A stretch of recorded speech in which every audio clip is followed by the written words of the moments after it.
لیس علیکم جناح ان تبتغوا فضلا من ربکم، اس میں تم پر کوئی حرج نہیں ہے، کوئی گناہ نہیں ہے کہ تم حج کے سفر کے دوران اپنے رب کا فضل بھی تلاش کرو۔ آدمی ہندوستان سے پاکستان سے جا رہا ہے، اسے اچھی اجناس لے جائے تجارت کے لیے، جو وہاں پر بیچ کر کچھ نفع حاصل کر لے، تو یہ تقویٰ کے منافی نہیں ہے۔ اگر وہاں پر کوئی کاروبار کر سکو کرو۔ فَإِذَا أَفَضْتُم مِّنْ عَرَفَاتٍ، تو پھر جب تم عرفات سے واپس لوٹو، اس لیے کہ اصل حج جو ہے وہ عرفہ ہے، الحج العرفہ۔ حج کے بقیہ تمام مناسک رہ جائیں، صرف عرفہ میں شمولیت ہو جائے، قیام عرفہ میں تو حج ہو گیا، باقی جو چیزیں رہ گئی ہیں اس کا جو بھی اس کا کفارہ ہے، اس کا جو دم دینا ہے وہ دے دیا جائے۔ لیکن عرفہ سے اگر آدمی رہ گیا عرفات کے قیام سے تو پھر حج نہیں ہوا۔ اب یہاں سے جب لوٹتے ہو تو فاذکروا اللہ عند المشعر الحرام، یہ ٹائم ٹیبل نوٹ کر لیجئے کہ اصل میں 8 کی شام کو مکے سے نکلتے ہیں 8 ذی الحج کو، اور رات منی میں گزارتے ہیں۔ پھر 9 کا دن ہے اصل یوم عرفہ، 9 ذی الحج۔ صبح کو نکلتے ہیں، قافلے چلتے ہیں، اور کہیں دوپہر تک، اور دوپہر سے بھی ہو سکتا ہے تاخیر ہو جائے، لیکن کوشش ہوتی ہے کہ ظہر سے پہلے پہنچ جایا جائے۔ لیکن ظہر اور عصر دونوں ملا کر پڑھ لی جائیں عرفات میں داخل ہونے سے پہلے۔ اسی لیے جو مسجد ہے عرفات کے میدان سے ملحق، وہ عرفے کے اندر شامل نہیں ہے، وہ اس کی حدود سے باہر ہے۔ تو اصلی اس کا افضل یہی ہے کہ ظہر اور عصر ملا کر وہاں پڑھی جائیں، اور اس کے بعد سے غروب آفتاب تک قیام ہے، وہ عرفات کا قیام ہے، اس میں کوئی نماز نہیں، یعنی جو روایتی جو عبادت ہے اس کے سب دروازے بند۔ اب تو اگر دعا کی آپ کے اندر ایک روح پیدا ہو چکی ہے، اپنے رب سے ہم کلام ہو سکتے ہیں، اور آپ کو حلاوت مناجات حاصل ہو گئی ہے، تو دعا مانگتے رہیے، بس یہی ہے دعا۔ قیام عرفہ جو ہے کھڑے ہو کر بیٹھے ہوئے جس طرح بھی ہو اللہ سے مناجات کرو، یا پھر یہ کہ اگر اس میں کبھی ہو جائے کسی وجہ سے تو آدمی تلاوت کرے، لیکن یہ کہ عام نماز نہیں۔ فَإِذَا أَفَضْتُم مِّنْ عَرَفَاتٍ فاذكروا اللَّهَ عِندَ الْمَشْعَرِ الْحَرَامِ، یہ مزدلفہ کا قیام ہے۔ 9 کی شام کو مغرب کی نماز کا وقت ہو چکنے کے بعد وہاں سے روانگی ہے، لیکن وہاں مغرب کی نماز پڑھنے کی اجازت نہیں ہے۔ اب جاؤ اور مغرب اور عشاء دونوں جمع کرو اس میں مشعر حرام یعنی مزدلفہ میں۔ وَاذْكُرُوهُ كَمَا هَدَاكُمْ، اور یاد کرو اسے، ذکر کرو جیسے کہ تمہیں اس نے ہدایت دی ہے۔ اس سے مراد ہے کہ جو کچھ اللہ کے رسول نے تمہیں سکھایا ہے، ذکر کے جو طور طریقے ہیں، اس کے لیے جو بھی طریقے ہیں وہ اللہ نے ہدایت دی اپنے رسول کے ذریعے۔ وَإِن كُنتُم مِّن قَبْلِهِ لَمِنَ الضَّالِّينَ، اور یقیناً اس سے پہلے تو تم گمراہ لوگوں میں سے تھے، تمہیں معلوم نہیں تھا، حج کی شکل باقی رہ گئی تھی، اس کی روح ختم ہو گئی تھی، اس کے مناسک میں بھی تم نے رد و بدل کر دیا تھا، وہ آگے آ رہا ہے۔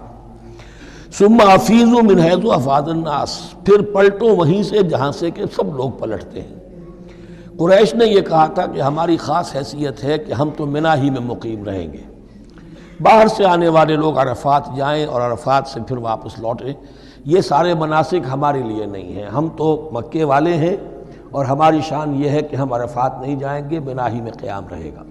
یہاں بتایا گیا کہ یہ تم نے غلط بات ایجاد کر لی ہے۔ ثم افیضوا من حیث افاض الناس، جہاں سے سب لوگ لوٹتے ہیں یعنی میدان عرفہ سے، وہیں سے لوٹیں۔ واستغفروا اللہ، اللہ سے استغفار کرتے رہو، ان اللہ غفور رحیم، یقیناً اللہ بخشنے والا رحم فرمانے والا ہے۔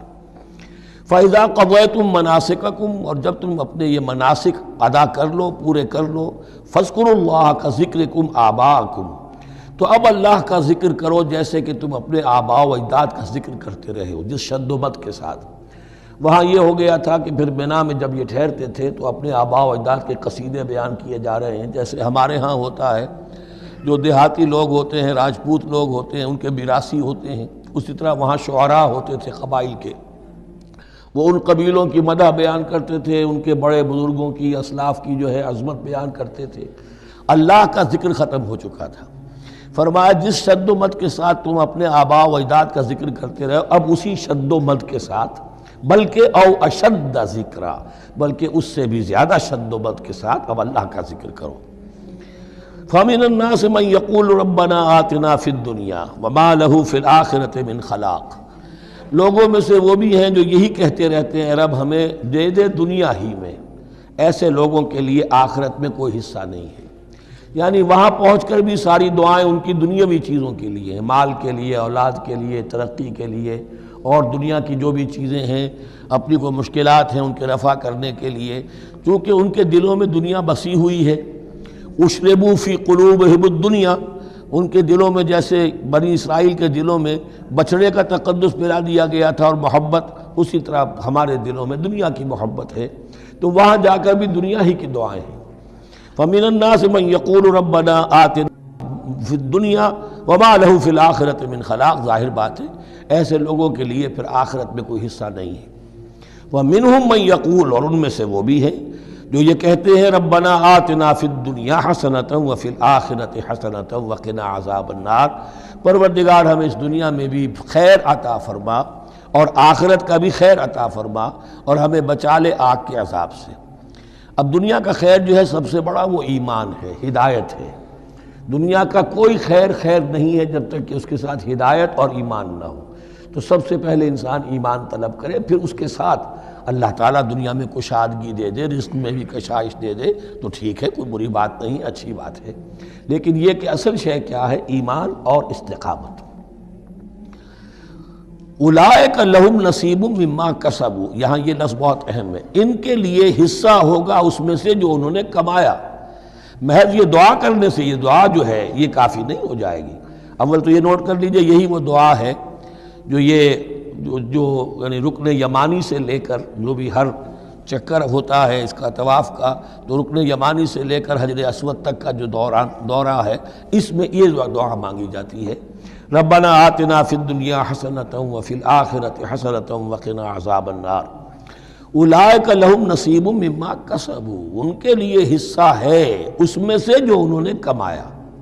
اچھا، اس میں سے جو انہوں نے کمایا، اس میں سے کیوں؟ وہ تو سارا ملنا چاہیے، لیکن بندے کو ڈرتا رہنا چاہیے کہ ممکن ہے اس میں سے کسی مسئلے میں میری نیت میں کوئی فساد آ گیا ہو، ممکن ہے اس میں سے میرے کسی عمل کے اندر کوئی کمی رہ گئی ہو، کوئی کوتاہی رہ گئی ہو۔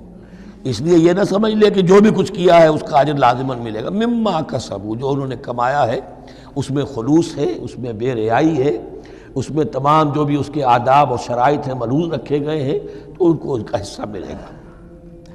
واللہ سریع الحساب، اور اللہ تعالیٰ کو حساب چکانے میں دیر نہیں لگتی، بہت جلدی حساب کر لے گا۔